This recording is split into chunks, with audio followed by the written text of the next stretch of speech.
쾌락에 빠진 사람은 인생을 망치기가 쉽습니다. 술이나 마약, 도박이나 성중독 같은 것에 젖어들면 그것이 주는 즐거움 때문에 쉽게 빠져나오기 어렵다고 합니다. 그 달콤함으로 인해 영혼과 육체를 다 망가뜨리고 삶을 황폐화시키고 나서야 비로소 자신이 덫에 걸린 것을 깨닫게 됩니다. 그래도 거기서 헤어나오기가 어렵다는 것이죠. 모압이 패망한 이유가 무엇입니까? 모압이 심판을 받는 이유가 무엇입니까? 마찬가지입니다. 헛된 것을 쫓아 살았기 때문입니다.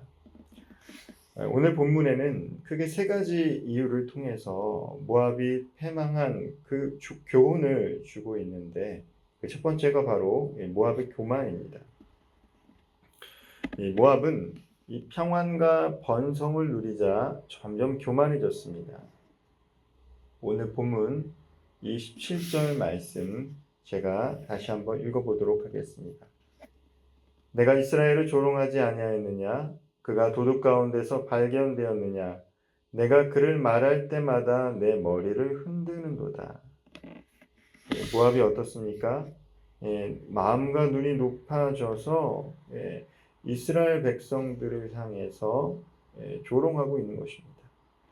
복을 주신 하나님께 감사하지도 영광도 돌리지 않고 도리어 하나님의 백성이고 하나님의 자녀인 이스라엘 백성들을 조롱했습니다. 우리가 삶을 살아가면서 우리도 모르게 내 말 듣지 않으니 이렇게 됐구나 라고 하는 이 태도처럼 잘못한 사람들, 마치 이 죄인을 대할 때 하는 태도처럼 모압이 이스라엘 백성들을 향해 고개를 절레절레 흔들었다라는 것이죠. 26절 말씀도 제가 한번 읽어보겠습니다. 모압으로 취하게 할지어다. 이는 그가 여호와에 대하여 교만함이라. 그가 그 토한 것에서 뒹굴므로 조롱거리가 되리로다. 그들은 더러움과 역겨움 때문에 조롱거리가 될 것입니다. 잠언 16장 18절 말씀도 제가 다시 한번 읽어보도록 하겠습니다. 이 교만은 패망의 선봉이요 거만한 마음은 넘어짐의 앞잡이니라.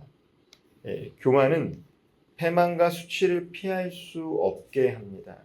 교만하면 하나님과 사람들로부터 이 혐오스러운 존재가 된다는 것이죠. 그래서 지혜서인 이 잠언에서는 그렇게 교만하지 말라라고 합니다. 하나님 앞에서도 교만하지 말아야 되고 사람 앞에서도 교만하지 말아야 된다는 것이죠.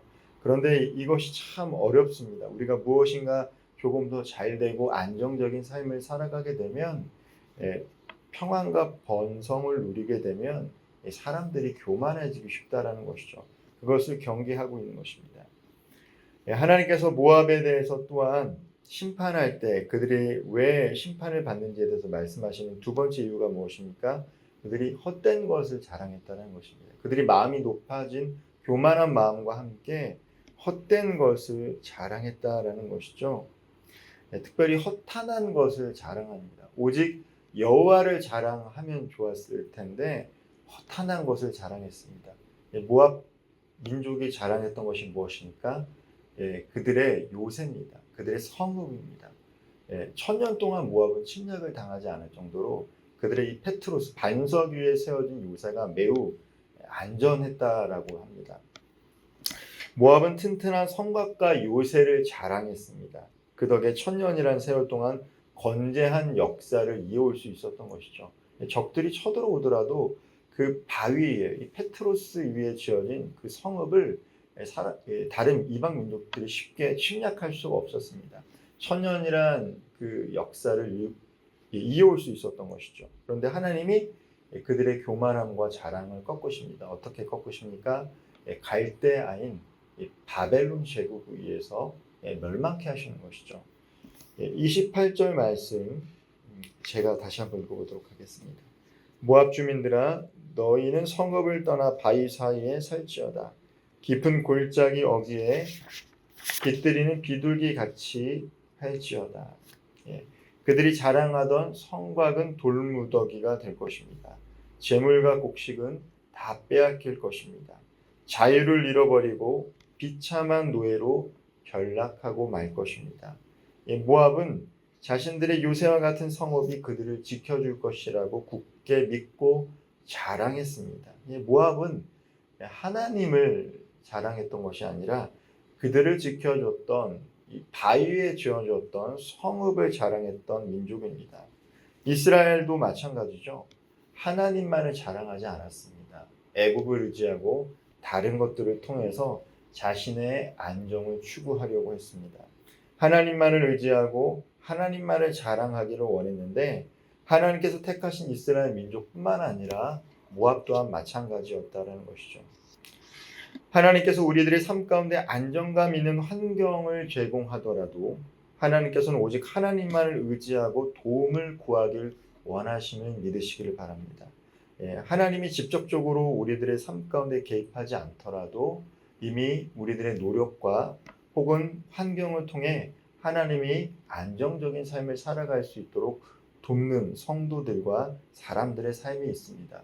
그럼에도 불구하고 하나님이 하나님만을 의지하길 원하신다라는 것이죠. 설령 그런 환경이 아니더라도 하나님만을 의지하고 살아가기를 원합니다. 그런데 사람들은 그렇지 않다라는 것이죠. 하나님이 아닌 하나님께 구하지만 다른 것을 통해서 안정과 평안을 누리고자 합니다. 그런데 이것이 바로 하나님의 징계의 대상이 된다는 것입니다. 우리의 삶의 안정과 평안이 오직 하나님께 있음을 고백하고 자랑할 때 하나님은 넘치는 은혜로 우리들의 삶에 필요한 것들을 공급해 주십니다. 하나님은 꼭 필요한 것들을 공급해 주시고 변함없이 우리를 하나님의 날개 그늘 아래 지켜주실 줄 믿으시기를 소망합니다. 마지막으로 오늘 본문을 통해서 모압이 하나님께 징계를 받는 이유가 무엇입니까? 교만과 자랑과 함께 헛된 기쁨을 추구했다라는 것입니다. 오늘 본문 32절 말씀을 같이 한번 읽어보도록 하겠습니다. 신마의 포도나무여 너희 가지가 바다를 넘어 야살 바다까지 뻗었더니 너희 여름 과일과 포도 수확을 탈취하는 자가 나타났으니 내가 너를 위하여 울기를 야셀이 우는 것보다 더하리로다. 아멘. 모압은 마치 추수할 시기의 가수원처럼 이 기쁨과 환희로 가득 찼습니다. 신마의 포도나무, 이제 포도송이가 이제 열리는 것이죠. 포도주 틀은 그들에게 큰 기쁨을 가져다 줄 것이라 생각했습니다.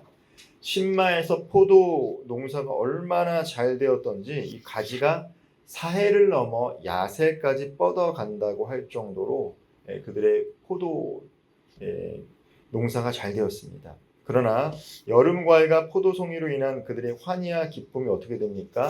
그들의 눈물과 탄식으로 바뀌게 될 것이다라고 메시지를 전하는 것입니다. 그들이 자랑했던 그들의 안정을 주어줬던 것은 어떤 것입니까? 그들의 성읍이었다라면 그들의 삶 가운데 기쁨을 주는 원천, 삶의 소망을 주는 원천은 이 신마의 포도였다라는 것이죠.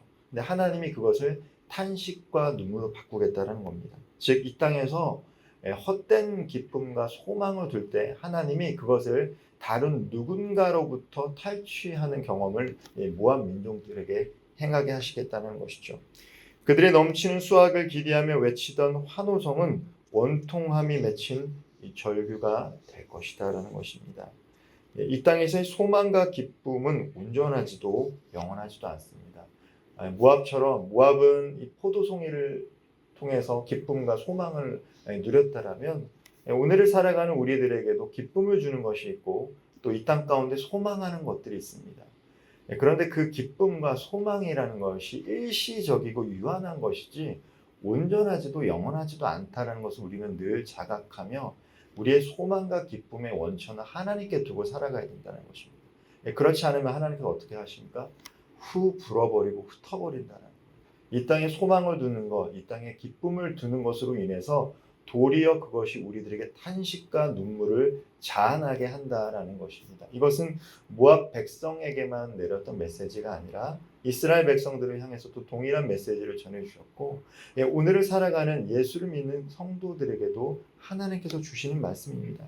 이 땅에서 일시적인 소망과 기쁨이 우리에게 주어지지만 그것이 영원하지도 온전하지도 않다는 것을 늘 자각하며 하나님이 우리의 소망 되시고 기쁨 되심을 늘 깨달아 살아가라는 말씀이신 것이죠.